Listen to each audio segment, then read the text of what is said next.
And welcome to episode 30, the big 3-0. Here I am in my last match of the day for NAGA in Austin. And I left the audio on so we can hear that in the background while I record at the same time. This is the same opponent who lost in episode 25 to the opponent who ended up throwing up and giving me a walkover.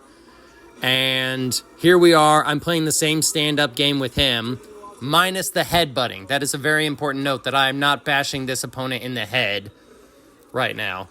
But I do pull guard, and this counts as a sacrificial throw where I win the takedown because I end up on top, and then I immediately jump to mount for a 6-0 lead. So that was 2 for the takedown, 4 for maintaining mount for 3 or more seconds. And if you look in the background, you can see them rolling up the mats because this is literally the last match of the day for this event.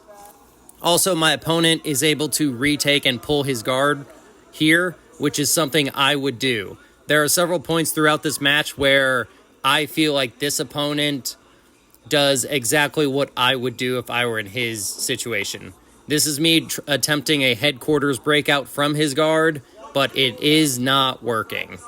I am not lining my knee up between his butt cheeks in order to slide it up and out and escape that guard and pass it. Here I am trying again to stand up and use position to stack him. And my opponent, to his credit, holds that guard. And right here, the ref, Aaron, follow him on Instagram. I'll comment that for you to follow in the comments. And there's a guy in the background rolling up the mat. But my opponent attempts several sweeps in the same style that I would, playing from guard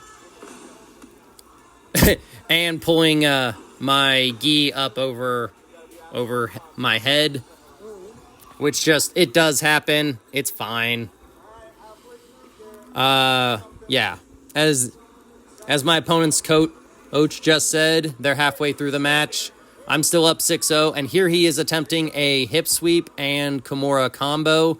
Again, exactly what I do. We can refer back to previous episodes where I have done this exact same thing and this exact same attempt. But for my opponent, this would be his 4th match of the day. This is my 6th active match of the day, 7th technically, including the walkover, but I am gassed and fighting for dear life. He almost gets a hip sweep right here, and I have to base out so quickly and just hold on. And there's the gi being pulled over top. Yes, I am checking the clock because I'm tired. I'm not sorry. This is the 6th active match of the day. I'm tired. It happens. But right here is me holding on. I believe at some point the ref had said that I need to be more active because stalling is allowed. I dodge that triangle so beautifully, and I take half guard here. And then, because I don't want to disappoint Aaron the ref, I will decide to just reset everything and get up here and just let him back up. Again, that you can't argue I'm stalling because I let him up. I just reset the game, so it's fair. And this is the clip that I have included in episodes 19 and episodes 25 of a terrible pull down, a terrible takedown where he just dodges my guard pull right into side control. But he does leave his leg out, so I am able to spin around it, pass his leg, and take side control again.